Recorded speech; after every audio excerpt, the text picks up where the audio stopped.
आजकल हर दिन इनफर्टिलिटी के केसेस बढ़ते ही जा रहे हैं।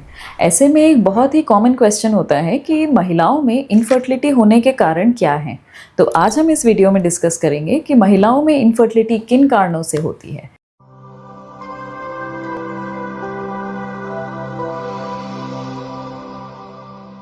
नमस्कार, मैं हूं डॉक्टर देवांशी मिश्रा। मैं बंसल अस्पताल भोपाल में निसंतानता और स्त्री रोग की विशेषज्ञ हूं। महिलाओं में इनफर्टिलिटी होने के 5-6 मेन रीजंस होते हैं। सबसे पहला कॉज होता है ओव्यूलेटरी डिसफंक्शन, यानी कि एग रिलीज होने की जो प्रोसेस होती है वो ठीक से नहीं हो पाती है, जिसकी वजह से पीरियड्स भी इरेगुलर आते हैं और इसके भी कई कारण हो सकते हैं।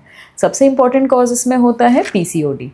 पीसीओडी के अलावा थायराइड हार्मोन की कमी, प्रोलैक्टिन हार्मोन बढ़ जाना, एज रिलेटेड ओव्यूलेटरी डिसफंक्शन, ये सबसे कॉमन कॉजेज होते हैं। बढ़ती हुई एज के साथ ओव्यूलेशन में प्रॉब्लम्स आने लग जाती हैं। सेकेंड इंपॉर्टेंट कॉज होता है ट्यूबल फैक्टर, मतलब कि जो फेलोपियन ट्यूब्स होती हैं दोनों तरफ, उन ट्यूब्स में ब्लॉकेज हो जाता है या फिर ट्यूब्स की एनाटॉमी बिगड़ जाती है, जिसकी वजह से ट्यूब ठीक से काम नहीं कर पाती है। इसका सबसे इंपॉर्टेंट रीजन होता है इन्फेक्शन।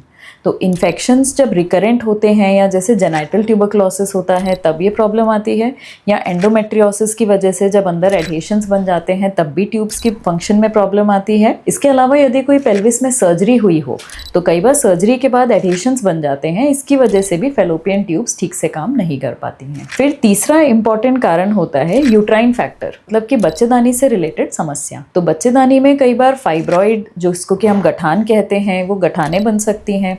कभी कभी ट्यूबरक्लोसिस की वजह से एंडोमेट्रियम खराब हो सकती है। बच्चेदानी की सूजन यानी एडिनोमाइसिस भी रिस्पॉन्सिबल हो सकती है। कभी कभी बच्चेदानी में जन्मजात विकृतियां होती हैं, जैसे कि बाइकॉर्नुएट यूट्रस या यूट्रस के अंदर सेप्टम होता है। कभी कभी यूनिकॉर्नुएट यूट्रस होता है। कभी कभी यूट्रस के अंदर पॉलिप बन जाते हैं। तो ये भी एक रीजन हो सकता है इनफर्टिलिटी होने का। चौथा इंपॉर्टेंट रीजन होता है अनएक्सप्लेन्ड। अनएक्सप्लेन्ड इनफर्टिलिटी, मतलब जिसमें कि ओवरीज भी ठीक हैं और ओव्यूलेशन ठीक से हो रहा है, फेलोपियन ट्यूब्स भी हेल्दी हैं और यूट्रस से रिलेटेड भी कोई ग्रॉस फैक्टर नहीं है और सीमेन पैरामीटर्स भी सही हैं। तब भी जब इनफर्टिलिटी होती है तो इस केस को हम अनएक्सप्लेन्ड इनफर्टिलिटी कहते हैं। तो इसमें कई बार सर्विक्स के लेवल पे एंटीबॉडीज़ रहती हैं या म्यूकस थिक होने की वजह से प्रॉब्लम आ रही होती है।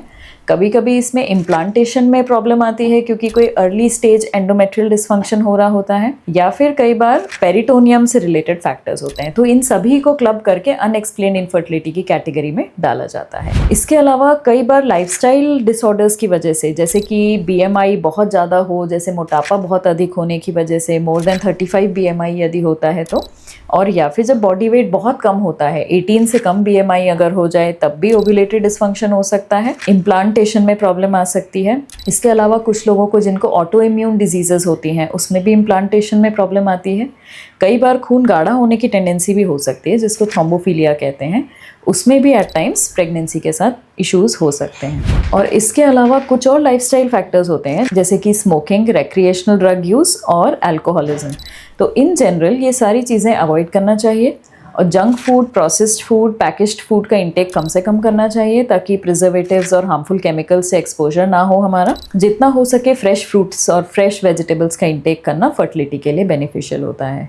I hope this information was useful. Don't forget to like, share and subscribe this channel for more such informative content. Thank you.